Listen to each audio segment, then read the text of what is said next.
नमस्कार, स्वागत है आप सभी का शून्य आईएएस के मेंस आर्टिकल डिस्कशन में। आज की हमारी चर्चा का विषय है जनहित याचिका यानी public interest litigation PIL. PIL एक बहुत ही चर्चित विषय है, सिविल सेवा परीक्षा के लिए बहुत ही उपयोगी टॉपिक है जो जीएस पेपर 2 में यूपीएससी द्वारा प्रश्न पूछे जाते हैं। इस टॉपिक से 2020 में भी एक प्रश्न पूछा गया है। आज हम जनहित याचिका पर विस्तार से चर्चा करेंगे, इससे संबंधित बहुत सारे मुद्दों पर हम बात करेंगे और मुझे उम्मीद है यह परिचर्चा आपको परीक्षा में उत्तर देने में अति सहयोगी होगी। आइए, तो जनहित याचिका यानी हम इसको पीआईएल कहते हैं और पीआईएल आप न्यूज़पेपर में अक्सर पढ़ते हैं। इस विषय पर पीआईएल सुप्रीम कोर्ट में लगाया गया, इस विषय पर पीआईएल हाई कोर्ट में लगाया गया। तो और यूपीएससी ने प्रश्न भी पूछा है, मैंने आपसे बात किया, चर्चा किया। तो आज पीआईएल पर हम बात करेंगे, इन विषयों पर पीआईएल की चर्चा करेंगे। पहला, पीआईएल की अवधारणा क्या है, यानी जनहित याचिका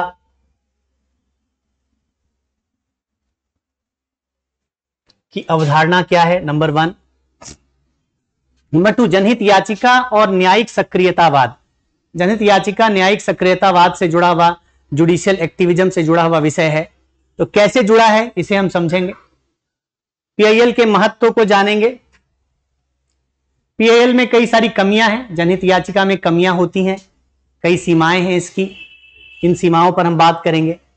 और भारत में बहुचर्चित, महत्वपूर्ण, ऐतिहासिक कई जनहित याचिकाएं हैं, यानी इसे हम सुप्रीम कोर्ट या सर्वोच्च न्यायालय या उच्च न्यायालय द्वारा दिए गए निर्णयों के केस लॉ भी कह सकते हैं। तो केस लॉ भी हम देखेंगे, कौन कौन से केस लॉ हैं, और साथ में यूपीएससी द्वारा पूछे गए प्रश्न की बात करेंगे जो जनहित याचिका से जुड़ी हुई है, अर्थात यूपीएससी ने क्या प्रश्न पूछा है और आपको उसमें कैसे उत्तर करना चाहिए।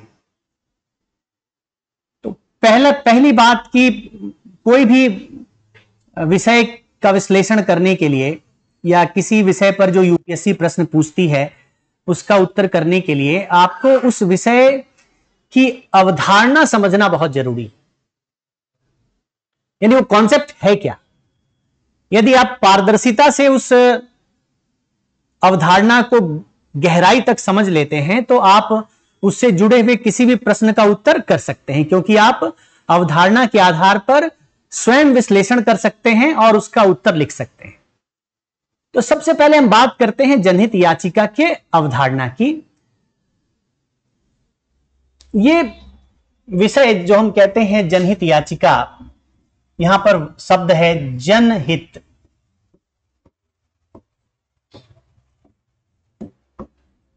याचिका अंग्रेजी में इसको कहते हैं public interest, public interest litigation. Litigation क्या है? याचिका है जो न्यायालय के सामने रखी जाती है किसी न्यायिक प्रक्रिया को शुरू करने के लिए। तो दुनिया के किसी भी आप कोने में जाएं, न्याय की एक प्रणाली होती है, एक पद्धति होती है, और उस न्याय प्रणाली के कुछ स्थापित नियम होते हैं। भारत में, इंग्लैंड में या कॉमनवेल्थ राष्ट्रों में कुछ खास तरह के नियम पाए जाते हैं। उस नियम में एक नियम यह है कि न्यायपालिका केवल पीड़ित व्यक्ति की याचिका सुनेगा। यानी अगर मैं पीड़ित हूं तो मैं न्यायपालिका में जाकर गुहार लगा सकता हूं और कह सकता हूं कि मैं पीड़ित हूं, मेरे साथ अन्याय हुआ है, आप मेरी बात सुने और मुझे न्याय दिलाएं। तो पीड़ित व्यक्ति ही न्यायपालिका के समक्ष खड़ा हो सकता है और इस विचार को कहा जाता है डॉक्ट्राइन ऑफ स्टैंडिंग। मैं यहां पर अंग्रेजी शब्द लिख रहा हूं आपके लिए, डॉक्ट्राइन ऑफ स्टैंडिंग।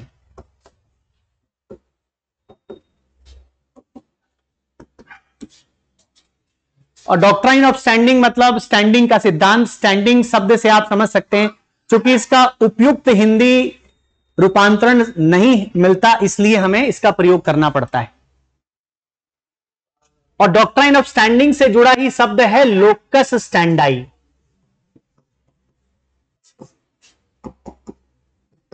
लोकस स्टैंडाई, आप इसको हिंदी में ऐसे लोकस स्टैंडाई लिख सकते हैं। लोकस स्टैंडाई, लोकस स्टैंडाई मतलब कि आप कोर्ट के सामने खड़े हैं, आप न्याय मांग रहे हैं।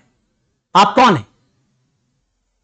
क्या आप पीड़ित हैं या पीड़ित आपसे जुड़ा हुआ है? आप पीड़ित के माता पिता हैं, भाई हैं, या कोई ऐसा व्यक्ति है जो कानूनी तौर पर पीड़ित के लिए न्याय मांग सकता है। तो जिसके विरुद्ध कोई अपराध हुआ है, जिसके अधिकार का हनन हुआ है, जिसको न्याय नहीं मिल रहा है, क्या वो आप हैं? क्या आप वो हैं? या फिर क्या आप उस व्यक्ति से जुड़े हुए हैं? तो यदि आप उससे जुड़े हुए हैं तो आप लोकस स्टैंडाई यानी आप न्याय के लिए गुहार लगाने के लिए सक्षम हैं। इसको कहा गया लोकस स्टैंडाई, और यही है डॉक्ट्राइन ऑफ स्टैंडिंग। ऐसा सिद्धांत जिसके तहत केवल पीड़ित व्यक्ति ही न्यायालय में न्याय की मांग कर सकता है। यानी अगर आपके पड़ोसी के घर चोरी हो गई और आप जाकर पुलिस में कहते हैं कि भाई मेरे पड़ोसी के यहां चोरी हुई, तो न्यायालय इसको नहीं मानेगा। आपके आधार पर न्यायालय मुकदमा शुरू नहीं करेगा। और यही परिपाटी, यही परिकल्पना चल रही थी 1970 के दशक के अंत में। सर्वोच्च न्यायालय ने कुछ ऐसे निर्णय दिए जिस निर्णय से एक ऐसी अवधारणा का जन्म हुआ कि यदि कोई व्यक्ति पीड़ित नहीं है, वह भी पीड़ित व्यक्ति के लिए न्याय की मांग कर सकता है।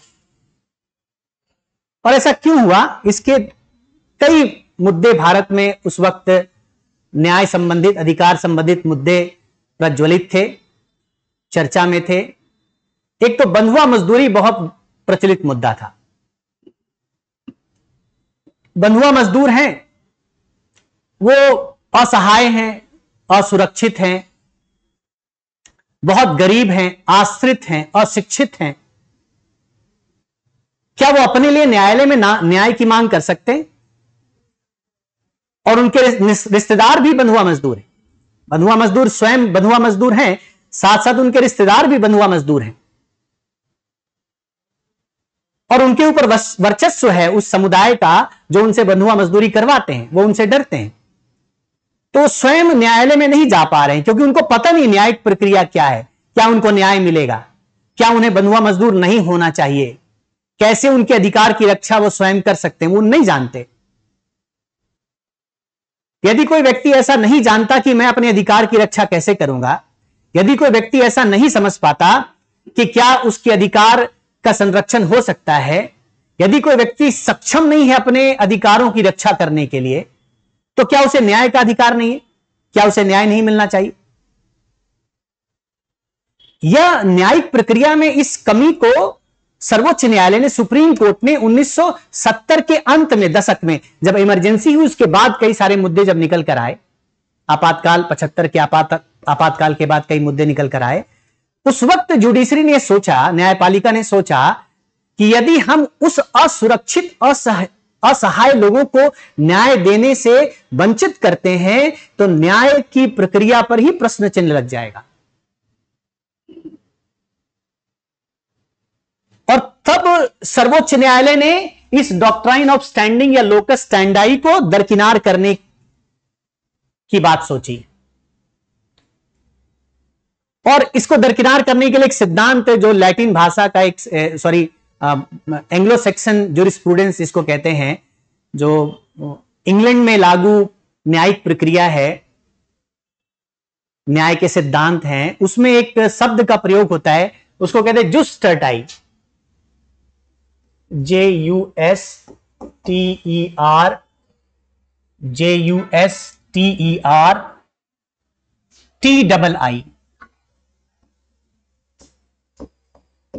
जुस टर्टाई। जुस टर्टाई का मतलब है law of the third party, यानी कोई थर्ड पार्टी मतलब मेरा पड़ोसी के यहां चोरी हुई, मैं थर्ड पार्टी हूं, या किसी ने किसी की हत्या कर दी तो हत्या करने वाला अपराधी है और जिसके घर हत्या हुई है वो पीड़ित है, तो वो दो पार्टी है। और मैं कोई व्यक्ति हूं, तीसरा पार्टी हूं, अगर मैं उस हत्या के मामले में कोर्ट में जाता हूं तो थर्ड पार्टी भी एक पार्टी है। तो थर्ड पार्टी के राइट को, थर्ड पार्टी के अधिकार को जुस स्टैटई के नाम से जाना जाता है। तो सुप्रीम कोर्ट ने इसी सिद्धांत का, लैटिन भाषा का में लिखा हुआ जुस स्टैटई शब्द है, इस सिद्धांत का प्रयोग करके लोकस स्टैंडाई को दरकिनार करने का प्रयास किया और एक नई अवधारणा का जन्म हुआ जिसको कहते हैं जनहित याचिका। यदि मैं पीड़ित हूं तो मेरा व्यक्तिगत हित की याचिका होगी, लेकिन वो जो मजदूर हैं जिसको बंधक बना लिया गया है, जो बंधुआ मजदूर हैं, मैं बंधुआ मजदूर नहीं, वो बंधुआ मजदूर हैं और मैं उनके लिए बात कर रहा हूं, तो मैं थर्ड पार्टी हूं। सिद्धांततः न्यायिक प्रक्रिया में मेरी लोकस स्टैंडाई नहीं है। मैं न्यायालय के समक्ष खड़े होने का अधिकार नहीं रखता क्योंकि मैं पीड़ित नहीं हूं, मैं बंधुआ मजदूर नहीं हूं। तो लोकस स्टैंडाई को अगर फॉलो किया जाए, अगर उसका अनुपालन किया जाए, अनुसरण किया जाए, तो ऐसे में जनहित याचिका नहीं लग सकती या दूसरों के लिए हम बात नहीं कर सकते।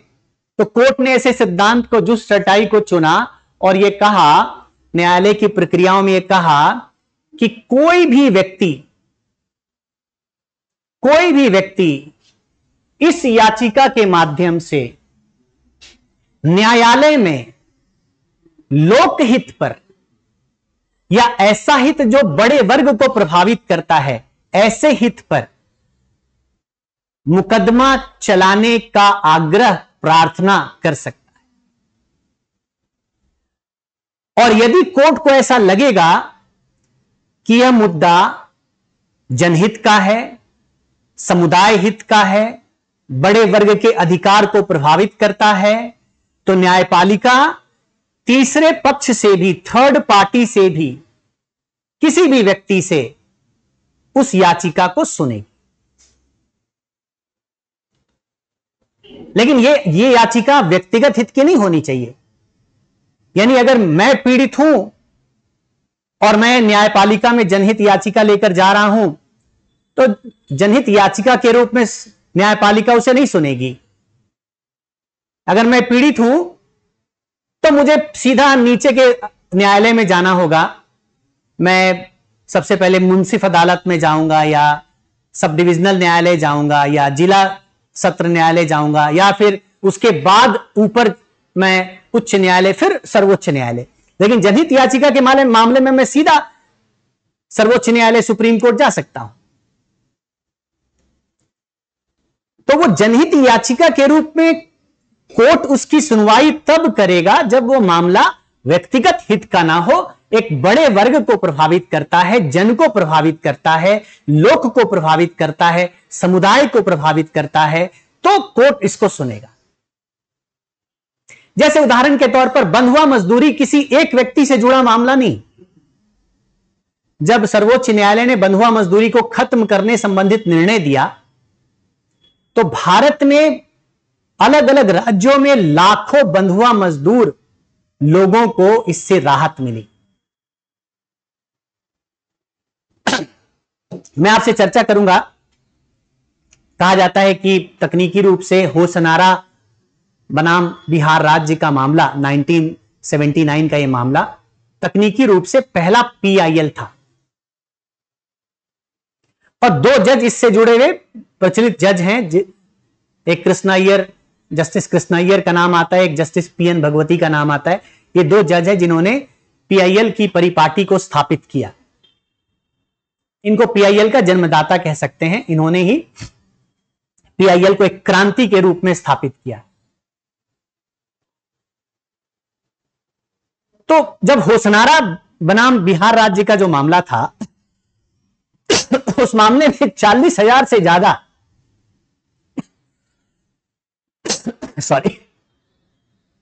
40,000 से ज्यादा ऐसे कैदी थे जिन पर मुकदमा चल रहा है।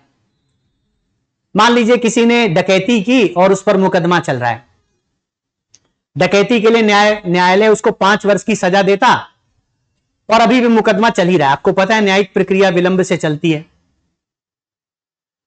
तो 5 वर्ष की सजा डकैती के लिए उसे मिलती, लेकिन 5 वर्ष से वो जेल में ही है और अभी भी वो जेल से छूटा नहीं।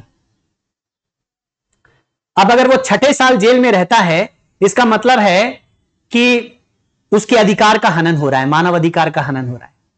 पहले तो यह भी स्थापित नहीं है कि वो डकैत है, सिद्ध नहीं हुआ है। तो जो विचारणीय कैदी हैं, जिनके ऊपर सजा संबंधित न्यायिक प्रक्रिया चल रही है, सजा सुनाई नहीं गई है, वो लंबे समय से या उस सजा, जो पूरी सजा उस अपराध के लिए होगी, उस पूरी सजा को काट चुके हैं अभी तक, और ऐसे लोगों की संख्या 40,000 से ज्यादा है। अब बताइए कितना बड़ा मानव अधिकार का हनन है। अभी आप अगर न्यायिक प्रक्रिया को पढ़ेंगे, जो हमारे यहां क्रिमिनल जस्टिस सिस्टम है, आपराधिक न्यायिक तंत्र है, तो इसमें पाएंगे 67% जो कैदी विभिन्न कैद खाने में बंद हैं, 67%, 67% कैदी ऐसे हैं जो अंडर ट्रायल हैं, जिनके मामले की सुनवाई अभी चल रही है। और उसमें एक बड़ा वर्ग कैदियों का वो है जिन्होंने अपनी आरोप पर आधारित सजा का आधा हिस्सा काट लिया। तो इसका अर्थ यह है कि उन कैदियों के लिए बात करने वाला कोई नहीं है, उन कैदियों के लिए न्यायपालिका में चर्चा करने वाला, न्याय की गुहार लगाने वाला कोई नहीं है। तो क्या उन्हें न्याय नहीं मिलना चाहिए? तो 40,000 कैदी मतलब एक बड़ा वर्ग। कहीं पर झील दूषित हो जाए, गंगा दूषित हो जाए, लाखों लोग प्रभावित होंगे। दिल्ली में प्रदूषण है, कई लोग लंग्स से पीड़ित है, लंग्स की बीमारी से पीड़ित हैं, फेफड़े की बीमारी से कितने लोगों की जान जा रही है। तो वातावरण का प्रदूषण ये जनहित का मामला है, गंगा प्रदूषित हो रही है, जनहित का मामला है, बंधुआ मजदूरी है, जनहित का मामला है, महिलाओं का अधिकार का हनन हो रहा है, गांव के गांव, जनहित का मामला। ऐसे कई मामले हैं जो जनहित के हैं, बड़े वर्ग को प्रभावित करते हैं। तो जनहित याचिका क्या है? एक ऐसी याचिका जो एक बड़े वर्ग समूह के लिए, समाज के खास वर्ग के लिए, समुदाय के लिए, जनता के लिए, लोक के लिए अदालत में, न्यायालय में दायर किए जाते हैं और अदालत उसको सुनती है, न्यायालय उसको सुनती है, लोकस स्टैंडाई में रियायत देकर, यानी किसी तीसरी पार्टी से भी, किसी ऐसे व्यक्ति से भी जो पीड़ित नहीं है।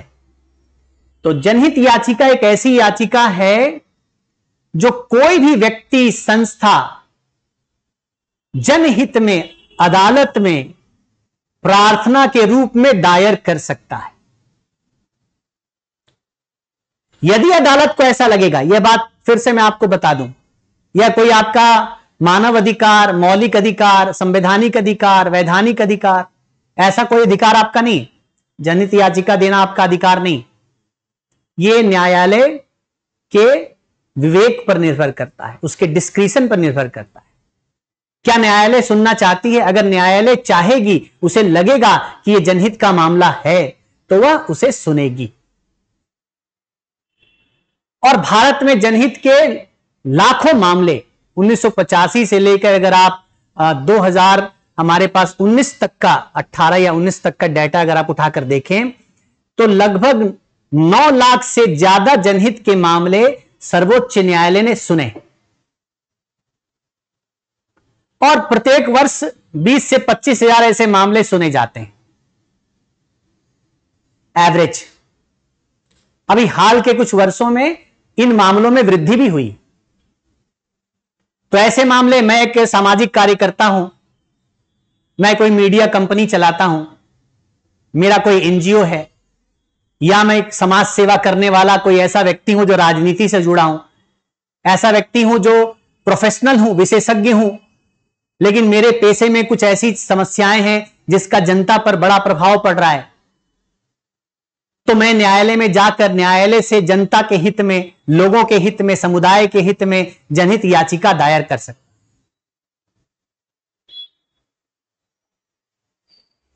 तो जनहित याचिका क्या है? एक ऐसा उपकरण है जिसके द्वारा जनता के हित में, लोक हित में, समुदाय हित में मामले सुने जाते हैं और कोई भी व्यक्ति इस मामले को कोर्ट के सामने उजागर कर सकता है। अब इसमें अगर आप जनहित याचिका दायर करते हैं तो कुछ इस जनहित याचिका की विशेषताएं।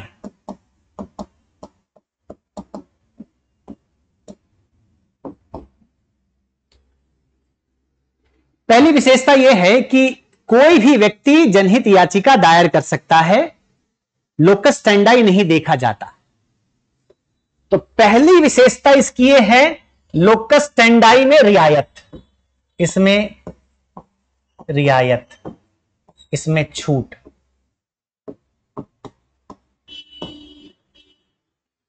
दूसरा, जनहित याचिका दायर करने वाले व्यक्ति के लिए वकील होना जरूरी नहीं।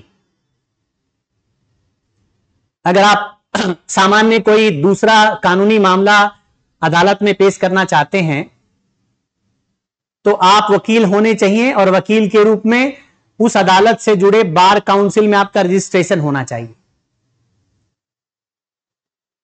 तो अधिवक्ता परिषद होता है, उसके आप मेंबर हैं, तब आप मुकदमा लड़ते हैं, तभी आप अपीयर हो सकते हैं, जज के सामने तर्क कर सकते हैं।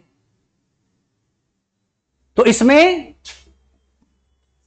वकील होना जरूरी नहीं है, कोई तरह का विधि शिक्षा की आवश्यकता नहीं है। दूसरा, वकील होना जरूरी नहीं। तीसरी इसकी खास बात यह है, जनहित याचिका सर्वोच्च न्यायालय में यानी सुप्रीम कोर्ट में और उच्च न्यायालय में यानी हाई कोर्ट में, दोनों जगह सुनी जा सकती है। तो जनहित याचिका सुप्रीम कोर्ट में और हाई कोर्ट में, दोनों में सुनी जाती है। अब किस आधार पर सुप्रीम कोर्ट और हाई कोर्ट इसे सुनता है? तो न्यायपालिका को शक्तियां कई तरीके से मिलती हैं। हमारे संविधान में शक्ति का स्रोत सर्वोच्च न्यायालय के लिए अनुच्छेद 32 है और उच्च न्यायालय के लिए अनुच्छेद 226। तो इसमें सामान्यतः जो मामले सुने जाते हैं वो 32 या 226 में आधारित शक्तियों के आधार पर सुने जाते हैं। उसके अलावा 32 के साथ साथ एक और भी अनुच्छेद है जिसमें सर्वोच्च न्यायालय को रिट जारी करने का अधिकार है। मौलिक अधिकार को छोड़कर अन्य मामलों के लिए जो रिट जारी करने का अधिकार है उसका भी प्रयोग करके सर्वोच्च न्यायालय इस मामले को सुन सकता है। तो लोकस स्टैंडाई नहीं चाहिए, मतलब कोई भी व्यक्ति, तीसरा पार्टी भी याचिका दायर कर सकता है। वकील होना जरूरी नहीं है। सुप्रीम कोर्ट, हाई कोर्ट दोनों में ये मामले सुने जाएंगे। तीसरी बात। चौथी बात कि इसे कोर्ट ने कहा है, जस्टिस पीएन भगवती ने लिखा एक जगह कि आप पोस्ट कार्ड लिखकर हमें भेजें, हम आपकी बात सुनेंगे। अब ऐसा मानिए कि उड़ीसा एक राज्य है, उड़ीसा के कालाहांडी जिले में कुछ आदिवासी वर्ग है जिसका जनहित प्रभावित हो रहा है, जिनके अधिकार का हनन हो रहा है, जिनकी जमीन छीन ली गई, जिनके अन्य संसाधन पर बड़ी कंपनियां कब्जा स्थापित करना चाहती हैं, और उन्हीं आदिवासियों के बीच में कोई ऐसा व्यक्ति है जो उन आदिवासियों के लिए लड़ना चाहता है। उसके पास पैसे नहीं है कि वो दिल्ली आए, उसके पास शिक्षा नहीं है कि वो जाकर सुप्रीम कोर्ट में कैसे पिटीशंस फाइल किए जाते हैं वह करे। तो ऐसे परिस्थितियों के लिए सुप्रीम कोर्ट ने कहा कि आप पत्र लिखकर भी पीआईएल दायर कर सकते हैं। इसको कहा जाता है, सुप्रीम कोर्ट ने जो शक्तियां अपने ऊपर इस माध्यम से लिया, उसने सुप्रीम कोर्ट की शक्ति बढ़ी कि कोई पत्र लिखेगा तब भी हम सुनेंगे। तो इसको कहता है, इसे क्या कहते हैं? Epistolary jurisdiction. एपिस्टोलरी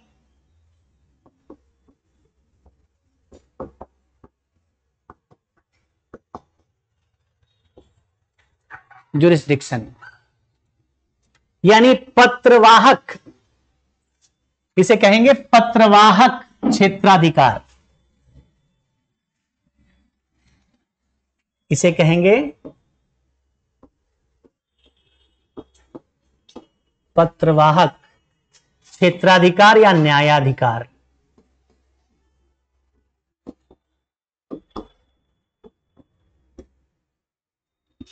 पत्र लिखकर भी पीआईएल दाखिल किया जा सकता है, दायर किया जा सकता है। और इससे भी एक और भी महत्वपूर्ण विषय है, कई सारे ऐसे पीआईएल हैं जिसका जन्म न्यायपालिका में होता है, यानी न्यायपालिका स्वतः संज्ञान लेती। तो ऐसे मामले स्वतः संज्ञान से भी आते हैं, स्वतः संज्ञान यानी जुडिशरी ने खुद ही देखा। जैसे दिल्ली में ट्रैफिक की समस्या थी, तो उच्चतम न्यायालय ने देखा कि ये जो यहां पर एक कॉरिडोर बनाया गया था बसों को चलने के लिए, तो बस इसी लेन में चलेंगे, बाकी लेन में दूसरी गाड़ियां चलेंगी, लेकिन उसकी वजह से ट्रैफिक बहुत डिस्टर्ब हो रहा था। और जजेस दिल्ली में रहते हैं, सुप्रीम कोर्ट के जजेस, जब वो कहीं इधर उधर के लिए जाते तो वो न्यायालय देर से पहुंचते। उन्होंने देखा कि लोग अस्पताल देर से पहुंच रहे हैं, सामान्य नागरिकों को दफ्तर पहुंचने में परेशानी हो रही है, कई रोगी इस वजह से रास्ते में ही उसकी मृत्यु हो जाती है। तो उन्होंने स्वतः संज्ञान लिया कि ये जो बीआरटी कॉरिडोर बना है ये ठीक नहीं है, और इस पर उन्होंने कहा कि हम सुनवाई करेंगे, अगर कोई पक्ष इस पर आर्गुमेंट करना चाहता है तो आ जाए। और इस आधार पर बीआरटी कॉरिडोर को हटा दिया गया। तो स्वतः संज्ञान, इसको अंग्रेजी में कहते हैं सुओ मोटो।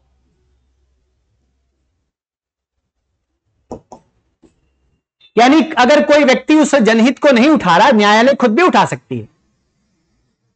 तो कोविड जब आया था, कोविड में जब मौतें हो रही थी, ऑक्सीजन सप्लाई की समस्या हो गई थी, एक दवाई थी जिसकी वजह से जिसके प्राइसेस बहुत बढ़ गए थे, जिसकी वजह से मृत्यु भी हुई थी। तो उस दवाई को, ऑक्सीजन सप्लाई को हॉस्पिटल्स में रोगियों को मना करने संबंधित स्वतः संज्ञान लेते हुए सुप्रीम कोर्ट ने इस पर चर्चा किया। तो इस माध्यम से सुप्रीम कोर्ट क्या करता है? सुओ मोटो, स्वतः संज्ञान भी लेता है खुद भी। हां, इस बात को हम सुनना चाहते हैं। यदि कोई वादी, कोई याचिकाकर्ता, कोई ऐसा व्यक्ति जो इस पर चर्चा करना चाहे, वो आ सकता है। तो जनहित याचिका की क्या विशेषता है? इसमें लोकस स्टैंडाई में छूट मिलती है, वकील होना जरूरी नहीं है, हाई कोर्ट सुप्रीम कोर्ट दोनों सुन सकता है, पत्र के माध्यम से भी इसे सुना जा सकता है, और कोर्ट न्यायालय स्वतः संज्ञान लेकर भी इसे सुन सकता है। अब इन्हीं बातों को अगर हम देखें, इसी को अगर हम देखें, तो जनहित याचिका और साधारण मुकदमे के बीच, जो भी साधारण मुकदमे होते हैं उसके बीच यही अंतर है। ये पीआईएल है और ये ऑर्डिनरी केस है।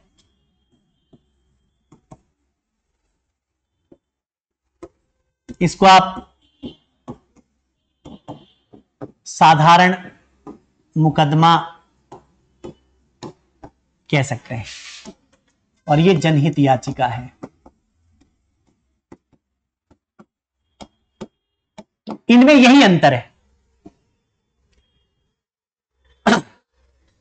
साधारण मुकदमा में लोकस स्टैंडाई देखा जाता है, वकील होना जरूरी। सीधा मुकदमा एससी सुप्रीम कोर्ट या हाई कोर्ट में नहीं आता, नीचे की अदालत में पहले आता है, और फिर वहां पर अपील करने की शक्ति है नहीं है, अपील को स्वीकार किया जाता है नहीं जाता है, उस आधार पर मुकदमा आगे बढ़ता है। यहां पर पत्र के माध्यम से आप मुकदमा नहीं लड़ सकते। सामान्यतः जो साधारण मामले हैं उसमें स्वतः संज्ञान कोर्ट नहीं लेती है। लेकिन ये तो अंतर है ही, लेकिन जो सबसे बड़ा अंतर है, जो सबसे प्रमुख अंतर है, जिसकी वजह से जनहित याचिका का महत्व है, वो यह है इसकी प्रभाविकता। इसकी प्रभाविकता।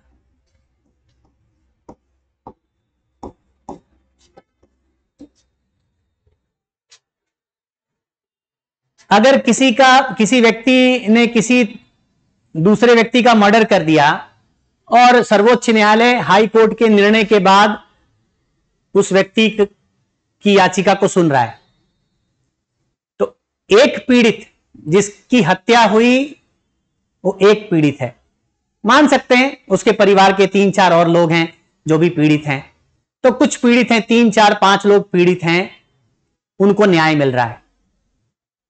तो यहां जो साधारण मुकदमे में जो न्याय की सीमा है, न्याय की सीमा छोटी है। यह मैं प्रभाविकता के स्तर पर बात कर रहा हूं। लेकिन जब जनहित याचिका दायर की गई,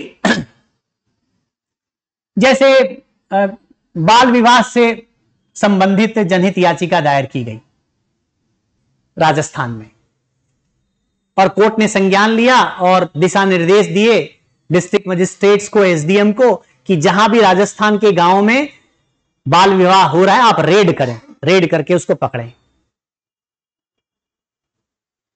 तो उस बाल विवाह में बहुत हद तक गिरावट आई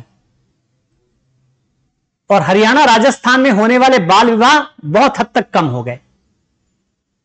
बंधुआ मजदूरी पर जब सुप्रीम कोर्ट ने निर्णय दिया तो बंधुआ मजदूरी लगभग खत्म हो गया। जब जमींदारी प्रथा हुआ करती थी तो जमींदार मजदूरों को बंधुआ बना लेते थे, उनके शरीर पर कोई निशान लगा देते थे, वह किसी और के यहां नौकरी नहीं कर सकता था और वह उनके दास के समान था।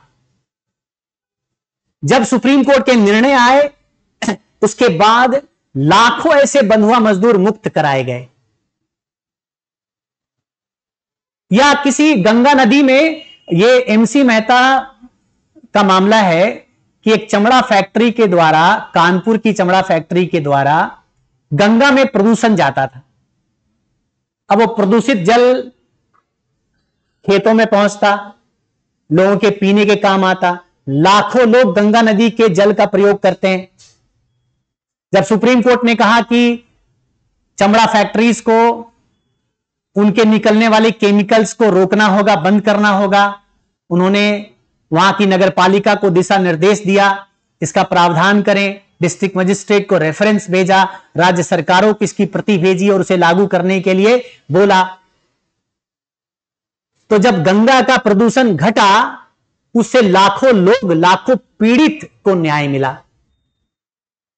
होशनारा मामले में जब सुप्रीम कोर्ट ने जजमेंट दिया तो ऐसे कई विचाराधीन कैदी थे जिनको छोड़ा गया या जिनके न्याय की प्रक्रिया को तीव्र किया गया ताकि उनको न्याय मिल सके। तो ऐसे लाखों कैदियों को, ऐसे लाखों लोगों के मानव अधिकार की रक्षा हुई। तो इस प्रभाविकता के दृष्टिकोण से देखा जाए तो जनहित याचिका का कोई सामी नहीं, उसका कोई बराबर नहीं, उसका समतुल्य नहीं, उसका कोई इक्विवेलेंट नहीं। तो सबसे प्रमुख जो अंतर इस दोनों न्यायिक प्रक्रिया में है वो प्रभाविकता का है। इसका प्रभाव छोटा है, न्याय की सीमा है, इसमें न्याय असीमित है।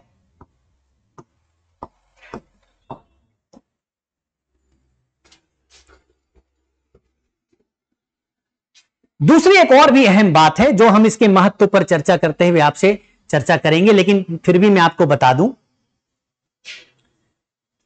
ऐसे बहुत से विषय क्षेत्र हैं जिसको साधारण न्यायिक प्रक्रिया से सुना नहीं जा सकता। जैसे अभी हमने गंगा के प्रदूषण की बात किया। देश में ऐसी कई झीलें हैं जहां पर आसपास के नाला का पानी झीलों में गिरता है और इन झीलों के संबंध में विभिन्न उच्च न्यायालयों में, सुप्रीम कोर्ट में भी मामले आए। आखिर वो नाले का पानी झील में गिर रहा है, कोई ऐसा व्यक्ति नहीं है जो सीधा अकेला उस झील से प्रभावित है, पूरा समाज प्रभावित है। यदि मैं न्यायालय में पहुंचूंगा झील के प्रदूषण से मेरे ऊपर पड़ने वाले प्रभाव को लेकर, तो लोकस स्टैंडर्ड स्टैब्लिश नहीं हो पाएगी, वो स्थापित नहीं हो पाएगी और न्यायालय मेरी बात नहीं सुनेगी। ये झील तुम्हारी तो है नहीं, तुम कहीं और से पानी ले लो, पी लो। या दिल्ली का प्रदूषण, मैं तो नहीं जा सकता। तो प्रदूषण एक ऐसा मामला है जो साधारण मुकदमे के द्वारा सुना नहीं जा सकता। ऐसे कई सामाजिक चलन है, सामाजिक प्रथाएं। तो बेटी को मोल पैसे लेकर बेटी को बेच देना, ऐसा कुछ गांवों में ऐसी प्रथाएं चलती रही। अब इसको ये कैसे सुना जाएगा, किस आधार पर कोर्ट इसे सुनेगी? और अगर किसी एक व्यक्ति का सुनेगी तो उस व्यक्ति को ही केवल न्याय मिलेगा, सभी को न्याय नहीं मिलेगा। तो ऐसे कई चलन हैं, ऐसी परंपराएं हैं, ऐसे सामाजिक आचरण हैं, ऐसी संस्कृति है जिसका मानव के जीवन पर प्रभाव पड़ता है और वो साधारण मुकदमे के द्वारा उसे नहीं सुना जा सकता। तो जनहित याचिका उन विषयों को भी न्याय के दायरे में लाती है जिसे साधारण मुकदमे के द्वारा नहीं सुलझाया जा सकता। तो इसका बड़ा महत्व है। जनहित याचिका का महत्व यह है कि सामाजिक, सांस्कृतिक, वातावरणीय इत्यादि मुद्दे जो साधारण न्यायिक प्रक्रिया द्वारा सुलझाए नहीं जा सकते, इनको सुलझाने का काम जनहित याचिका करती है। स्पष्ट है? तो जनहित याचिका और साधारण मुकदमों में अंतर को समझते हुए हमने इसके महत्व को कुछ हद तक समझा। स्पष्ट है? अब हम बात करेंगे जनहित याचिका के महत्व की। महत्व के कुछ बिंदु हैं, पहले मैं इसको पढ़ता हूं, फिर हम इस पर बात करेंगे। पहला तो संवैधानिक महत्व है। अधिकारों की वकालत, न्याय का लोकतांत्रीकरण, न्यायिक समीक्षा, सरकार को जवाबदेह बनाना, विधि का शासन, केंद्रित न्यायिक ध्यान, खोजी मुकदमेबाजी, अनौपचारिक न्याय। ये जब आप आर्टिकल पढ़ेंगे तो विस्तार से इसको समझेंगे, लेकिन फिर भी मैं कुछ मुद्दे आपको बताता हूं इसका क्या महत्व है। तो अधिकारों की वकालत कर रहा है और एक बड़े वर्ग के अधिकार की वकालत इसमें हो रही है। न्याय का लोकतांत्रीकरण हो रहा है। लोकतंत्र क्या है? लोकतंत्र का अर्थ केवल बहुमत वालों का शासन नहीं है। लोकतंत्र का अर्थ है कि शासन का फल समाज के सबसे पिछड़े वर्ग तक भी पहुंचे, यानी शासन के फल के दृष्टिकोण से सभी लोग समान हों। समानता लोकतंत्र का, समता लोकतंत्र का एक महत्वपूर्ण अवयव है। यदि समानता नहीं तो लोकतंत्र नहीं। तो नीचे जो पीड़ित समाज है, पीड़ित वर्ग है, असहाय है, दीन है, ऐसे लोगों तक न्याय पहुंचना, यह न्याय का लोकतांत्रीकरण है। न्यायिक समीक्षा बेसिकली वस्तुतः ऐसे विषय जिसको साधारण न्यायिक प्रक्रिया से नहीं सुलझाया जा सकता, उसकी समीक्षा भी जनहित याचिका करवाता है। सरकार को जवाबदेह बनाना। अब बताइए, दिल्ली में मैं जब दिल्ली आया सिविल सेवा की तैयारी करने, 1997 की बात बताता हूं। तो जब हम दिल्ली के एक चौक पर, चौराहे पर, आईटीओ नाम की जगह पर खड़े होते तो आंखों में जलन सी होती और आंखें लाल हो जाती। बसों से निकलने वाले धुएं आंखों को जला देते। गर्मी के दिन में यदि आप आईटीओ पर खड़े हो जाएं तो आपकी आंखें जल जाएंगी। लेकिन सरकार कुछ नहीं कर रही थी। जनहित याचिका दायर हुई, यूपी कैडर के एक आईएएस भूरेलाल ने इस पर संज्ञान लिया, सरकार ने समिति बनाई, सुप्रीम कोर्ट ने हस्तक्षेप किया तो दिल्ली में सीएनजी लागू हुआ। नहीं तो सरकार, प्रदूषण है, लोग मर रहे हैं, लोग बीमार पड़ रहे हैं और सरकार उससे अज्ञान है, सरकार उसके प्रति जवाबदेह नहीं है। गंगा में प्रदूषण हो रहा है, सरकार की जवाबदेहिता नहीं है। कैदी बिना न्याय के जेलों में सड़ रहे हैं, सरकार जवाबदेह नहीं है। जो कार्यस्थल है उस पर महिलाओं के साथ अत्याचार हो रहा है, सरकार जवाबदेह नहीं है। विशाखा मामले में सुप्रीम कोर्ट ने इसको सुना और गाइडलाइंस जारी किए, उस पर कानून बनाए गए, sexual harassment at work place, उससे संबंधित कानून बना। तो जनहित याचिका सरकार को जवाबदेह बनाती है, फिर विधि का शासन स्थापित करती है। Rule of law, rule of law क्या है? तो सभी लोग कानून के दायरे में है, कानून की सीमा में है, विधि सभी के लिए समान रूप से लागू है, अधिकार से संविधान का जन्म होता है। और ऐसे लोग जो न्याय के लिए न्यायालय में नहीं पहुंच सकते, ऐसे लोगों को न्याय मिलता है जनहित याचिका से। तो न्याय के मामले में जब समानता आती है, लोगों के अधिकार संरक्षित होते हैं, सुरक्षित होते हैं, तो विधि का शासन स्थापित होता है। केंद्रित न्यायिक ध्यान, कई ऐसे मामले हैं जिसमें उच्च न्यायालय, सर्वोच्च न्यायालय वो उन विषयों को ध्यान केंद्रित करके उन समस्याओं को जड़ से खत्म करती। यही नहीं, इसको खोजी मुकदमेबाजी, यानी आप ऐसे विषय न्याय के लिए ढूंढते हैं, मुकदमे के लिए ढूंढते हैं जो जनहित को प्रभावित करते हैं, तो एक इन्वेस्टिगेटिव अप्रोच, एक खोजी प्रवृत्ति विकसित होती है सामाजिक संस्थाओं में। और अनौपचारिक न्याय, औपचारिक तरीके से सबसे नीचे आप निचली अदालत में जाएंगे, फिर जिला सत्र न्यायालय जाएंगे, या फिर उच्च न्यायालय, फिर सर्वोच्च न्यायालय, एक औपचारिक प्रक्रिया है। लेकिन यह त्वरित न्याय मिलेगा अनौपचारिक तरीके से। यह संवैधानिक प्रावधानों को सुदृढ़ बनाने में, संविधान में वर्णित अधिकार को संरक्षित करने में, संविधान की परिकल्पना जैसे कि विधि का शासन, सभी को न्याय, समता इत्यादि को स्थापित करने में मदद करता है। तो यह इसका संवैधानिक महत्व है। ऐसे ही इसका जब आप लिखेंगे तो इससे राजनीतिक महत्व भी इससे जुड़ा हुआ है और सामाजिक महत्व भी है, जिसके बारे में हमने विस्तार से अभी चर्चा किया। तो सामाजिक महत्व में हमने कमजोर लोगों की आवाज के रूप में काम करता है, सार्वभौमिक तरीके से सबको न्याय मिलता है, मानव अधिकार का संरक्षण है, सहभागी लोकतंत्र इत्यादि इससे आता है।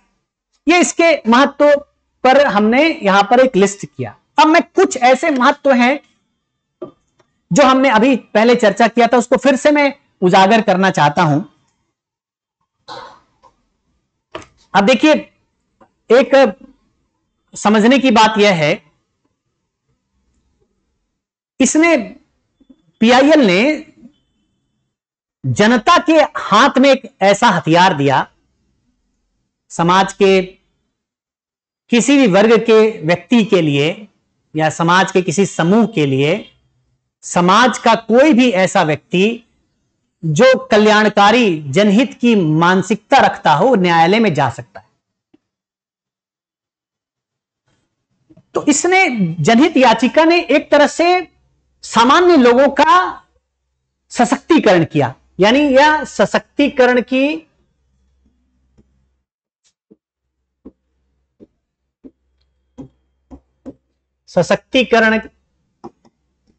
की एक अवधारणा है, सशक्तिकरण का एक उपकरण है, एक तंत्र है, जन सशक्तिकरण होता है।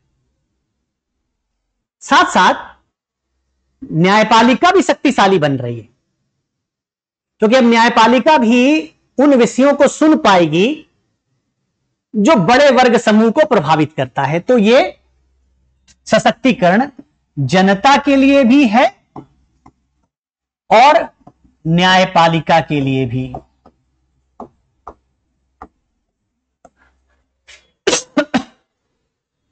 दूसरी बात, इससे हटकर मैं चर्चा कर रहा हूं आपसे एक और बात।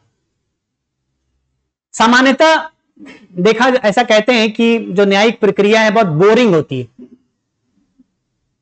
उसमें नयापन नहीं होता, क्योंकि इनोवेशन नहीं होता, वही घिसे पिटे नियम है, रूल्स हैं, उसी के आधार पर सब चल रहा है। तो नव निर्माण का स्कोप नहीं है, उसकी परिस्थिति नहीं। लेकिन जनहित याचिका को सुनते हुए न्यायपालिका ने जनता की, समाज की नई नई समस्याओं, नई नई चुनौतियों, नए नए विषयों में अपना हाथ डाला। यानी कौन ऐसा सोच सकता था आज से 30 वर्ष 40 वर्ष पूर्व कि सुप्रीम कोर्ट झीलों के बारे में बात करेगा, किसी शहर के पोल्यूशन के बारे में बात करेगा, किसी हाईवे का निर्माण होना चाहिए नहीं होना चाहिए उसकी बात करेगा। ऐसा नहीं सोचा जा सकता था, लेकिन जनहित याचिका ने संभव बनाया। न्यायपालिका नए नए तरह के विषयों पर, न्याय के नए नए पहलुओं पर, समाज की नई नई चुनौतियों पर अब सुनवाई करता है, उससे सीख प्राप्त करता है। तो यह नवाचार, इसका जनहित याचिका ने न्याय में नवाचार, नव निर्माण को जन्म दिया है। यह कहां? न्यायपालिका के संदर्भ में है।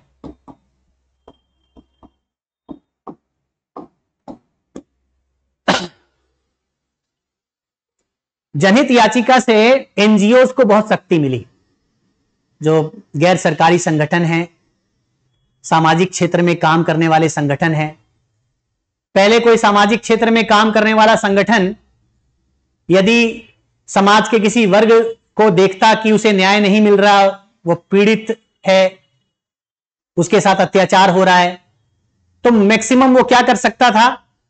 तो मीडिया के सामने, समाचार पत्र के माध्यम से वो लिख सकता था, या फिर सरकार को एप्लीकेशन लिखता, एमपीज के माध्यम से संसद में प्रश्न उठाता, इतना ही कर सकता था। लेकिन अब एनजीओ को एक शक्ति मिली कि जिस वर्ग हित के लिए वो काम कर रहे हैं, यदि उनका अधिकार हनन हो रहा है, उनको न्याय नहीं मिल रहा, वो पीड़ित हैं, तो सीधा न्यायालय पहुंच सकते हैं। तो इससे एनजीओज भी मजबूत हुए और एनजीओज की संख्या बढ़ी जो सरकार पर दबाव बना सके। यानी ऐसे दबाव समूहों का जन्म हुआ जनहित याचिका के माध्यम से, जो जनहित में न्यायालय जाते और सरकार पर दबाव बनाते। यही नहीं, मीडिया भी इससे सशक्त हुई, मीडिया को भी मजबूती मिली। मीडिया ने भी यह सीखा, जाना कि जनता के किस विषय पर कौन से न्यायिक पक्ष मौजूद हैं, किस वर्ग समूह का अधिकार हनन हो रहा है। क्योंकि जनहित याचिकाएं जब जाती हैं कोर्ट में तो प्रचारित होती है, प्रसारित होती है, मीडिया पर उस पर चर्चा होती है। तो मीडिया भी नए विषयों को लेकर आती है, नए मुद्दों पर चर्चा करती है, बड़े वर्ग समूह के अधिकार हनन पर डिबेट होता है, डिस्कशन होता है, उसे प्रचारित प्रसारित किया जाता है। मीडिया मजबूत बनती है, जनता में उसका प्रसार होता है। तो जनहित याचिका जनता को मजबूत कर रही है, पीड़ित व्यक्ति को न्याय दे रही है, न्यायपालिका को सशक्त बना रही है, सरकार के ऊपर दबाव बना रही है, एनजीओज को मदद करती है, मीडिया को व्यापक स्तर पर काम करने के अवसर देती है। इतना व्यापक इसका महत्व है।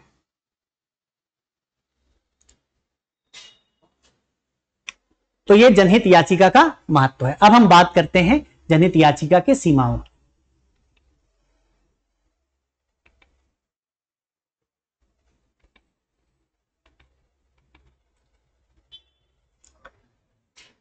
देखिए, जनहित याचिका जब लाई गई तो न्यायपालिका ने ऐसा सोचा कि न्याय को विस्तार दिया जाएगा, न्याय को ट्रिकलिंग डाउन, सीपते हुए नीचे की तरफ लाया जाएगा,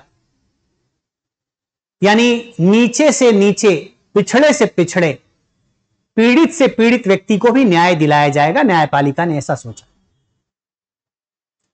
लेकिन समाज में बैठे ऐसे वर्ग के लोग हैं जो किसी भी अच्छी प्रक्रिया को अपने निजी हित में प्रयोग कर सकते हैं,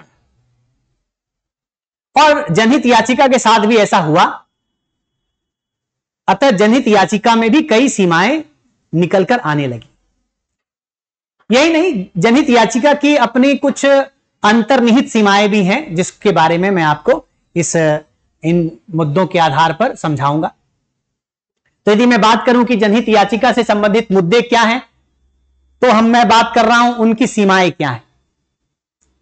तो पहला तो इससे प्रक्रियागत मुद्दे कुछ निकल कर आते हैं, जो प्रोसेस में जो समस्याएं, सीमाएं निकल कर आती हैं, वो क्या है। तो प्रक्रियागत मुद्दे, सबसे बड़ी जो प्रक्रियागत समस्या है वो है झूठी याचिकाएं। तो ऐसे कई मुद्दे लेकर आने वाले लेकर आते हैं जो तथ्य पर आधारित नहीं होता। तो क्यों झूठे मुद्दे लाते हैं, क्या उद्देश्य है उनका? तो जब वो PIL लाते हैं, सर्वोच्च न्यायालय में उसे रखा जाता है, फिर वो मीडिया में उसको प्रचारित करते हैं, तो मीडिया उनका नाम छापती है, उनका नाम छपता है, उनके इंटरव्यूज लिए जाते हैं, तो उनका नाम होता है। तो प्रचलित होने के लिए, सुर्खियों में आने के लिए लोग झूठे मुद्दों को भी याचिका बना देते हैं। दूसरा मुद्दा है मामलों में देरी। अब PIL को उसके अंतिम अवस्था में ले जाना आसान नहीं है, यानी न्यायपालिका का PIL पर निर्णय देना सरल नहीं। तो PIL, अगर ऐसा कोई PIL आ गया जो बड़े वर्ग को प्रभावित करता है और वो जटिल प्रकार का है, तो ऐसे में उस पर निर्णय देना मुश्किल होगा। ऐसा देखा गया कि कई PIL के निर्णय 4 साल, 5 साल, 6 साल के बाद आए, और जब तक वो निर्णय आते तब तक उस PIL का महत्व खत्म हो जाता, निर्णय को लागू करना संभव नहीं रह जाता। तो ये उसकी दूसरी समस्या है। तीसरा, PIL से न्यायिक सक्रियता का जन्म होता है। मैं इस पर अलग से थोड़ी सी चर्चा आपसे करूंगा, पहले हम इसको सामान्य तरीके से समझ लेते हैं। तो न्यायिक सक्रियता, जो न्यायपालिका के आलोचक हैं, उन्होंने 70 के दशक से ही यह कहना शुरू कर दिया कि न्यायपालिका अपने अधिकार क्षेत्र से निकलकर कार्यपालिका और विधायिका के अधिकार क्षेत्र में प्रवेश कर रही है। क्या कहना शुरू किया आलोचकों ने? कि न्यायपालिका अपने अधिकार क्षेत्र से निकलकर दूसरों के अधिकार क्षेत्र में प्रवेश करना शुरू कर चुकी है। इसको न्यायिक सक्रियता कहा गया, जुडिशियल एक्टिविज्म कहा गया। कैसे भाई?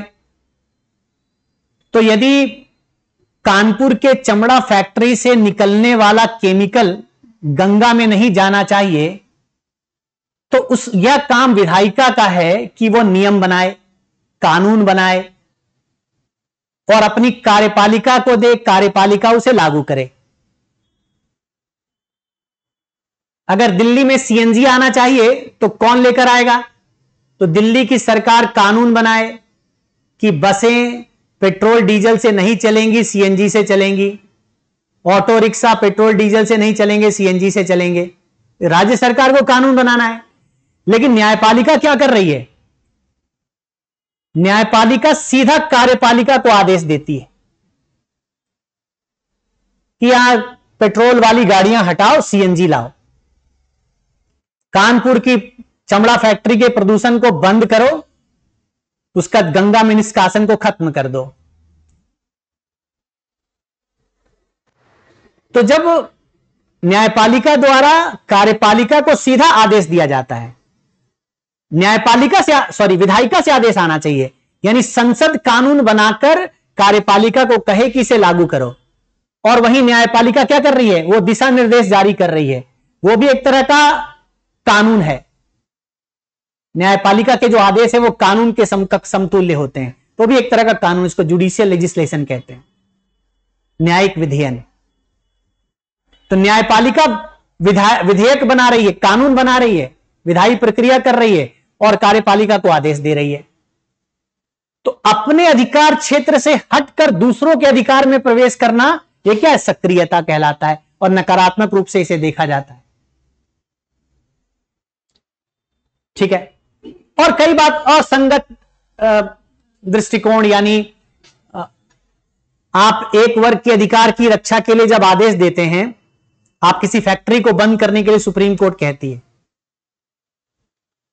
तो ऐसे में जो फैक्ट्री में काम कर रहे हैं मजदूरों का क्या उनका अधिकार नहीं है रोजगार का? क्या वो छीनेगा नहीं? तो ऐसे कई जनहित याचिका में ऐसी कई सीमाएं हैं जो प्रक्रिया के स्तर पर समस्या का कारण बनते हैं, और कुछ समस्याएं संस्थागत हैं। इससे संस्था प्रभावित होती है, जुडिशियल सिस्टम प्रभावित होता है। यह समस्याएं तो महत्वपूर्ण है, लेकिन इससे ज्यादा महत्वपूर्ण समस्या है संस्थागत, यह बड़ी समस्या है। तो पहली समस्या है कि याचिकाएं जनहित की नहीं डल रही है, निजी हित की डल रही हैं। यानी अगर सरकार के ने कॉन्ट्रैक्ट जारी किया, ठेका जारी किया, और मैं ठेकेदार हूं, और मैं किसी नियम में फिट नहीं बैठ रहा, और वो नियम जनहित विरोधी भी है, तो मैं कोर्ट में जाता हूं, कहता हूं कि भाई ये नियम जनहित विरोधी है, याचिका सुनिए। या फिर मैं कोचिंग सेंटर से जुड़ा हूं, मैं कोचिंग के हित में बात कर रहा हूं जनहित का नाम लेकर। तो ऐसी याचिकाएं बहुत जाती हैं जो निजी हित में होती हैं। अब ऐसी याचिका जा रही है, कोर्ट सुन रहा है, तो कोर्ट की सामान्य न्यायिक प्रक्रिया उसमें बाधा पड़ रही है। अब कोई व्यक्ति है, पीड़ित है, उसको डेट मिल रहा है 3 महीने के बाद का, 6 महीने के बाद का, 9 महीने के बाद का। क्यों मिल रहा है? कोर्ट बिजी है, उसके पास समय नहीं है। कहां बिजी है? तो ऐसे मामले भी सुन रहा है। तो जो जनहित याचिका है उसको सुनते हुए न्यायपालिका की जो सामान्य प्रक्रिया उस पर बाधा पड़ रही है, वो उसको नहीं सुन पा रहा है, और जो मुकदमा है वो पेंडिंग होता जा रहा है, लंबित होता जा रहा है, और मुकदमों का बोझ बढ़ जा रहा है। तो जनहित याचिका के आने से न्यायपालिका बोझिल हुई है, उस पर बहुत मुकदमों का दबाव बढ़ा है। 5 करोड़ के लगभग केसेस इंडिया में पेंडिंग है। सुप्रीम कोर्ट में ही, हाई कोर्ट्स में ही लगभग 60,000 के आसपास केसेस पेंडिंग के डाटा पिछले साल उपलब्ध थे। तो वो जो केस जो पेंडिंग है उसमें एक बड़ा कारण ये जनहित याचिकाएं भी हैं, उसको सुनने में समय लगता है। और उसमें निजी हित की याचिकाएं भी होती हैं जिसको रिजेक्ट करने में भी जुडिशरी को 1 सवा 1.5 घंटे लग जाते हैं, उसको पढ़ने में, रिजेक्ट करने में। तो निजी हित की याचिका, न्यायपालिका के सामान्य कार्य प्रक्रिया में बाधा, मुकदमों का बोझ। अब इनके कारण क्या हुआ? इनसे क्या हुआ? इनसे जिनको न्याय कल मिलना चाहिए उसको डिले मिल रहा है, देर से मिल रहा है। Justice delayed is justice denied. देर से आप न्याय देंगे तो न्याय की अवमानना है, न्याय नहीं मिल रहा है, और न्यायपालिका फंस गई है इसमें लोकस स्टैंडाई को हटाना एक कहते हैं कि संस्थागत एक बड़ी समस्या है। यानी लोकस स्टैंडाई क्या है? क्या वाकई में कोई व्यक्ति जनहित की बात कर रहा है आपने तो लोकस स्टैंडर्ड हटा दिया, कहा कि भाई नहीं कोई भी आ जाओ। आ गए हम अपने ही मुद्दों को लेकर आए, लेकिन हम कह रहे नहीं ये मेरा मुद्दा नहीं है, तो जनता का मुद्दा है, समाज का मुद्दा है। अब जिस लोकस स्टैंडर्ड को कोर्ट ने हटाया है,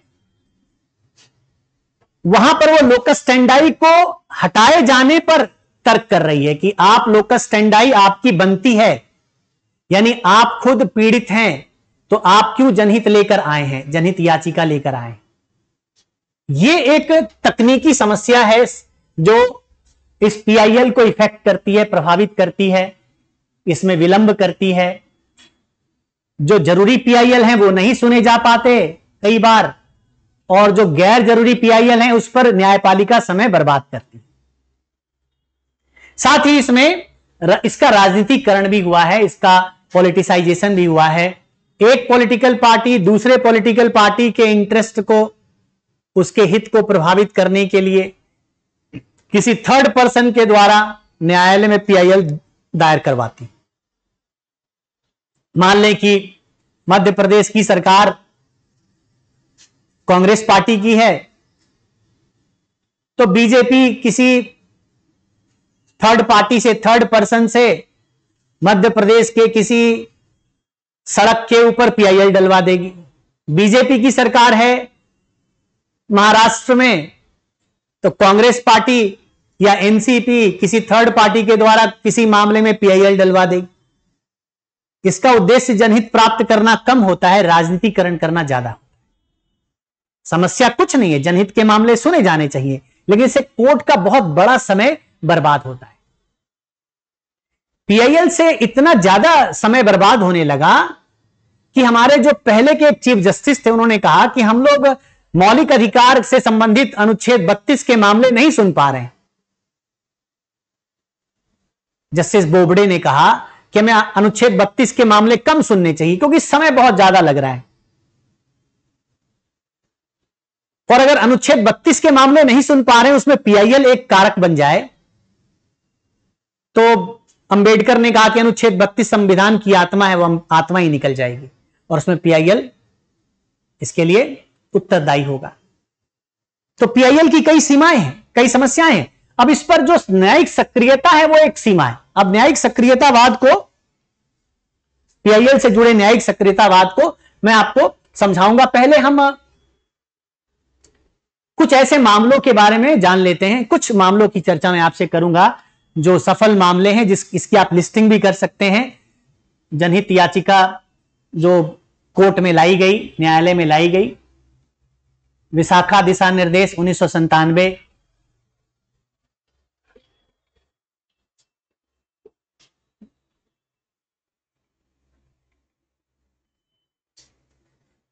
अब देखिए मैं कुछ मामलों को उजागर करता हूं, बाकी ये लिस्ट है हमारे आर्टिकल में मेंशन है, इसके बारे में डिटेल्स।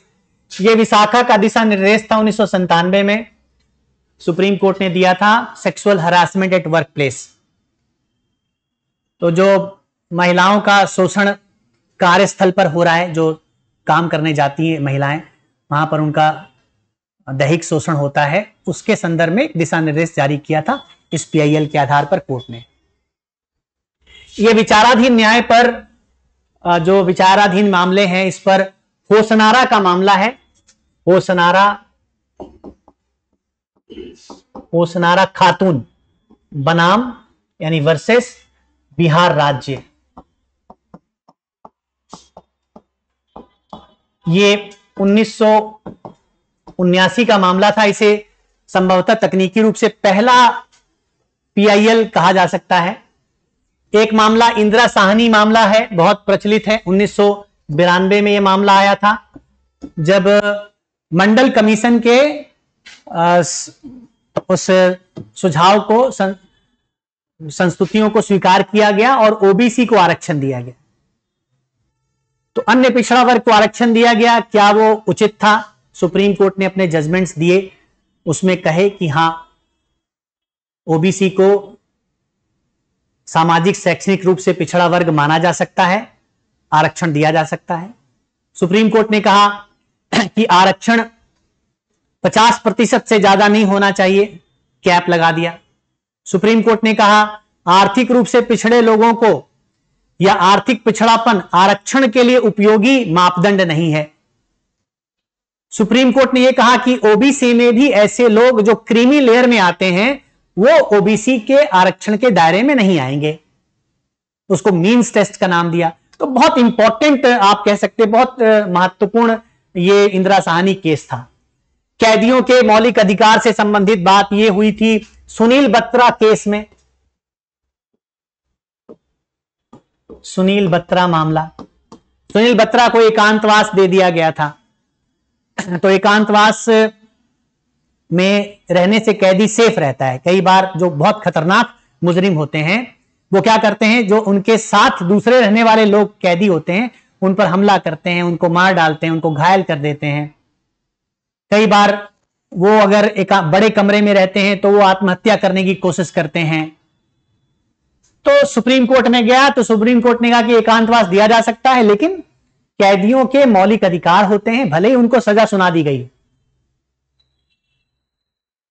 तो सजा सुनाई गई मृत्युदंड, लेकिन मृत्युदंड तो उसको 1 महीने बाद मिलना है, जब 1 महीना तक जिंदा है वो।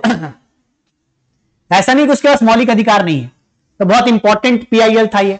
गंगा प्रदूषण पर एमसी मेहता बनाम भारत संघ, 1988 का मामला है। 1987 में ही एमसी मेहता ने दिल्ली प्रदूषण पर एक पीआईएल लगाया था। तो ऐसे कई मामले हैं जो सफल मामले हैं जनहित याचिका के। हमारे आर्टिकल में आप पढ़ेंगे, आपको मिलेगा। अब बात करते हैं इस श्रेया सिंघल मामला भी। ये जो एक अरेस्ट हुआ था 66A आईटी एक्ट के अंतर्गत कि भाई आप जो ईमेल के माध्यम से कुछ गलत बात लिख रहे हैं या आईटी का प्रयोग गलत तरीके से कर रहे हैं, तो या सोशल मीडिया का प्रयोग कर रहे हैं गलत तरीके से, तो उस पर सुप्रीम कोर्ट के दिशा निर्देश थे कि क्या आप अपने अभिव्यक्ति की स्वतंत्रता का प्रयोग आईटी के माध्यम से कर सकते हैं, और क्या अभिव्यक्ति की स्वतंत्रता में जो प्रतिबंध लगे हैं अनुच्छेद 19(2) इत्यादि में, क्या वो आईटी एक्ट में लागू है। तो ऐसे मामले आप आर्टिकल में पढ़ेंगे, हमारे आर्टिकल में। और आगे की राह की बात करते हैं कि क्या होना चाहिए, कैसे पीआईएल को। एक तो ऐसा है कि हम पीआईएल को खत्म नहीं कर सकते, भले इसमें कमियां हो। पीआईएल के कई फायदे हैं, कई लाभ हैं। कमियां होते हुए भी हम पीआईएल को खत्म नहीं कर सकते। तो कैसे हम पीआईएल को जनहित जन उपयोगी बना सकते हैं, हमें क्या करना चाहिए, वे फॉरवर्ड क्या है, आगे की राह क्या है। तो पहला, उपयोगितावादी दृष्टिकोण अपनाना होगा। हमें ऐसा देखना होगा कि कोर्ट को यह देखना चाहिए कि यदि पीआईएल में बेनिफिट ऑफ द सोसाइटी ज्यादा है तो ऐसे मामलों को सुने, निजी हित ज्यादा है उसको ना सुने। जो लोग गलत पीआईएल दायर करते हैं जिससे किसी दूसरे का अधिकार हनन होता है, वो क्षतिपूर्ति करें। निजी हित में आने वाले पीआईएल पर अंकुश लगाना। 16 शताब्दी समिति ने एक सुझाव दिए थे, कुछ सुझावों को सुप्रीम कोर्ट ने माना भी है। यही नहीं, सुप्रीम कोर्ट के 1998-2003 में दिशा निर्देश भी हैं पीआईएल के ऊपर। तो इसको माना और संपूर्ण न्याय के दृष्टिकोण से इसको देखना। निश्चित दिशा निर्देश होने चाहिए जो सुप्रीम कोर्ट के द्वारा 1998 में और 2003 में जारी किए गए। ठीक है। और ऐसे लोगों पर जो पीआईएल का दुरुपयोग कर रहे हैं उस पर दंडात्मक कार्रवाई होनी चाहिए। क्षतिपूर्ति एक है, इसके अलावा उन पर दंड भी होना चाहिए। तो ऐसा देखा गया कि हाई कोर्ट ने रिसेंटली 2-3 साल पूर्व गलत पीआईएल दायर करने वाले पे 25,000 का, 50,000 का, 1 दिन की सिंबॉलिक कैद इत्यादि की बात कही। तो उन पर दंड की कार्रवाई भी होनी चाहिए। स्पष्ट है। तो ये हमें पीआईएल में क्या ऐसी बातें हो कि पीआईएल जनहित या जन उपयोगी बन सके। अब पीआईएल एक ऐसा टॉपिक है जिसका संबंध कई विषयों से है। तो पीआईएल का संबंध न्याय से है, समता के सिद्धांत से है, लेकिन पीआईएल का एक संबंध न्यायिक सक्रियतावाद से है। और यूपीएससी ने इस पर एक प्रश्न पूछा है, ये 2020 में प्रश्न पूछा था जो इस परिचर्चा से जुड़ा हुआ है। वो प्रश्न यह है, न्यायिक विधायन, ये प्रश्न है क्वेश्चन नंबर 12, प्रश्न संख्या 12, 2020 यूपीएससी मेंस। न्यायिक विधायन भारतीय संविधान में परिकल्पित शक्ति पृथक्करण सिद्धांत का प्रतिपक्षी है। प्रतिपक्षी मतलब विरोधी। इस संदर्भ में कार्यपालक अधिकरणों को दिशा निर्देश देने की प्रार्थना करने संबंधित बड़ी संख्या में दायर होने वाली लोकहित याचिकाओं, लोकहित याचिका या जनहित याचिका पीआईएल, लोकहित याचिकाओं का न्याय औचित्य सिद्ध कीजिए। न्यायिक विधायन मतलब न्यायपालिका द्वारा पास किए जाने वाले लॉ। न्यायपालिका तो विधायिका के जैसे कानून पारित नहीं करती है, वो कानून के समतुल्य दिशा निर्देश जारी करती है। तो न्यायिक विधायन भारतीय संविधान में परिकल्पित, भारत के संविधान में शक्ति पृथक्करण का सिद्धांत है, उसके विपरीत है।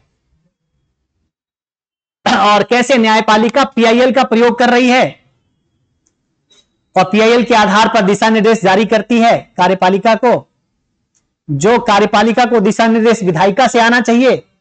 शक्ति का पृथक्करण किया गया, विधायिका, कार्यपालिका, न्यायपालिका। विधायिका का काम कानून बनाना है, न्यायपालिका कानून बना रही है, तो शक्ति पृथक्करण के सिद्धांत का प्रतिपक्षी, विरोधी है। इस संदर्भ में कार्यपालिक अधिकारियों, कार्यकारी अधिकारियों को दिशा निर्देश देने की प्रार्थना कर रहे हैं पीआईएल डालने वाले। इसका न्याय औचित्य सिद्ध कीजिए, क्या वो जस्टिफाइड है, न्यायोचित है, सिद्ध कीजिए। ये प्रश्न है।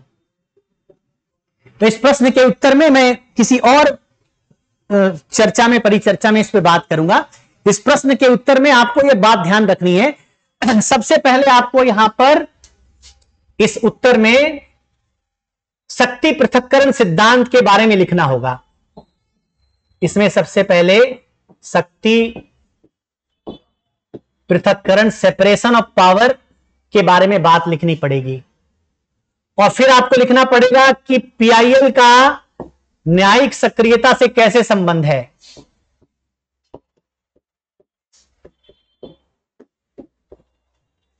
कैसे संबंध है, क्या रिलेशनशिप है।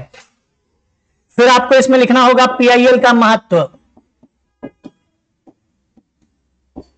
पीआईएल की सीमाएं,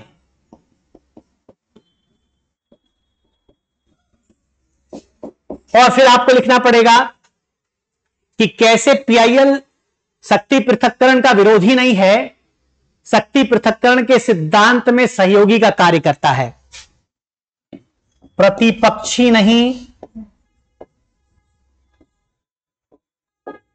प्रतिपक्षी नहीं बल्कि पूरक। ये आपको आपके उत्तर में इतनी बातें होंगी। 250 शब्द का उत्तर है।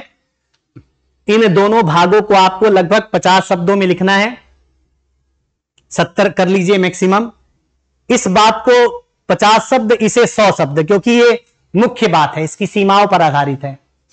और ये जो सीमाएं आप लिखेंगे, न्यायिक सक्रियता के संदर्भ में सीमा लिखेंगे, सामान्य सीमाएं नहीं लिखेंगे, न्यायिक सक्रियता के साथ इसको जोड़कर लिखेंगे। और अंततः इसको आप कंक्लूड करेंगे 30 से 40 शब्दों में। कैसे, हम ये सोचना गलत है कि शक्ति का पृथक्करण का सिद्धांत पीआईएल के माध्यम से खारिज होता है। यह शक्ति के पृथक्करण सिद्धांत को मदद करता है। कैसे करता है, मैंने आपको कहा है कि मैं एक परिचर्चा करूंगा जिसमें इस प्रश्न पर बात करूंगा और आपके साथ शेयर करूंगा। तो आज हमने मुख्य परीक्षा के टॉपिक डिस्कशन में, आर्टिकल डिस्कशन में आज हमने बात किया जनहित याचिका पीआईएल पर। पीआईएल के विभिन्न मुद्दों पर, विषयों पर हमने चर्चा की और हमने समझा कि पीआईएल क्या है, पीआईएल का महत्व क्या है, पीआईएल सक्रियता से कैसे जुड़ा है, इसकी सीमाएं क्या हैं, और हमने देखा यूपीएससी ने क्या प्रश्न पीआईएल से पूछा है। मैं आशा करता हूं कि आपको यह पीआईएल की अवधारणा स्पष्ट हो गई होगी, आप समझ पा रहे होंगे इस परिचर्चा के बाद। यदि आपको इससे संबंधित कोई डाउट, शंका महसूस होती है तो आप हमें लिख सकते हैं। इस पीआईएल से संबंधित एक प्रश्न है, जैसा मैंने कहा कि इस पर चर्चा मैं अपने इसके अगले भाग में कभी करूंगा। अभी तक के लिए इतना ही। बहुत बहुत धन्यवाद।